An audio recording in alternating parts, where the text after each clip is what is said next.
2004 to 2010 Toyota Sienna window master switch replacement. What's up, everybody? I'm going to show you how to replace this switch right here. I had a button that broke off and it just stopped working.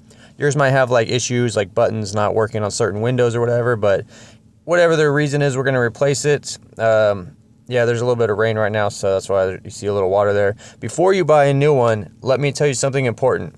Before you get your new one, you need to take the old one out and count the pins in the electrical connector. Just take it out, get it out first, watch this video, get it out before you buy, and you have to count the pins. There's two different kinds of switches for the Siennas. So just get it out. You either have the 18 pin or the 14 pin. I will link both options below. The one that worked for me, a great brand, was the Switch Doctor one on Amazon. It's pretty inexpensive. Mine had the 18 pins. I mistakenly bought the wrong one and my windows were not working right. I got the right one on this brand. It worked perfect. So I'll link that below, and also link another brand for the 14 pin that comes with a little tool. To open this lid and take this screw out right here, it's a Phillips. I already got mine out. And then you get your tool, plastic interior tool, and I come right here in the center and just kind of pop this center part up. The back will become loose and you can kind of grab it and pull it up. It's going to be really stubborn. It's just, just grab it, kind of use two hands to wiggle and pull this thing out. And then you got to pull this panel out backwards. Don't just rip it upwards. Real quick. So there's a metal spring in here. You can compress it and then push this up. That's one way to do it. If you have like a strong flathead, you can kind of push it and do it up. But if you just grab it and like very carefully just wiggle and pull it up, it will come out. And then you need to pull this panel backwards towards the back of the car and wiggle it and pull it backwards. It's kind of annoying, but you have to do it because there's a metal tab right here. And if you just yank it out or go straight up, it's going to break that tab off.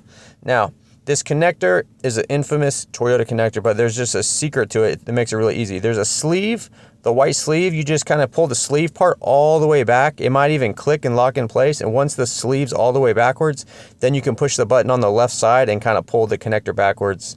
Everyone hates this connector, but there's like a method to it that makes it pretty easy. So once you get that out, you can see the sleeve right there. Just pull the sleeve all the way back first and then push the button. We've got our panel here. I'm gonna go ahead and take this inside. Now the panel holds the master switch. It has 3 screws on it. All you gotta do is take the 3 Phillips screws out, and then this tab will fall off, but it's supposed to, so don't worry about that yet. Get a Phillips and then take these 3 screws out. Don't lose them because we are gonna reuse them.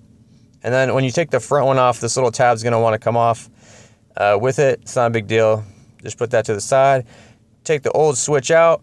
I'll get my new switch. We got to put the metal tab back on though first. And then here's the one I'm using right here. So this tab actually goes on a certain way. Just put it on there and you'll see like the little notches in the tab that you need to line up properly. And then you put your master switch on top of the tab. The tab might want to move when you put the switch on, so be careful. Make sure it stays in place. And then just put your 3 screws in. You don't want to like tighten these guys super tight because you'll break the switch pillars, the little plastic pillars that hold the screws in place.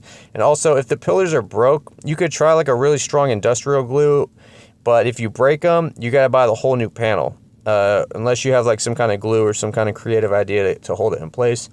And the panel doesn't really look inexpensive. Here's the part number for the panel. I'll link a new panel below. But yeah, so it should be looking like this when it's ready to go back in. Now when we go take it back to the car, we're going to plug the connector in first. Again, pull the sleeve all the way backwards. It should lock. You pull it all the way back, it'll make a small click noise, and then the sleeve will just stay back by itself.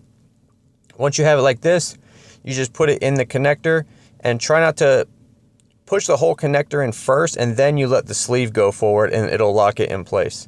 If you're having trouble with it, you're not the only one. Everyone hates this connector, but it is what it is. And, be patient. Don't lose your patience and like rage slam the connector or rage slam anything else because you'll regret it. Now we're going to gently dive the nose of this into the door. Get that metal tab underneath the door panel.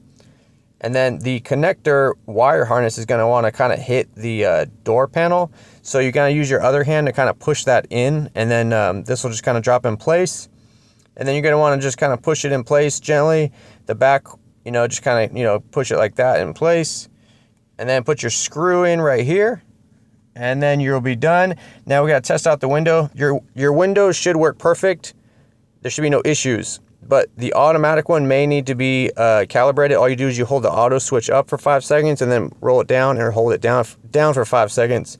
But the non-auto window should work perfect. There shouldn't be any problems. The door lock button should work perfect, and that's how you do it. That's all the information I got for you. The rest of the video is just some products and other stuff I got going on. Totally up to you if you want to stick around. I got a 15% off Oxido.com promo code. Now, Oxido has a bunch of products, but what they're mostly known for is they're really good aftermarket headlights.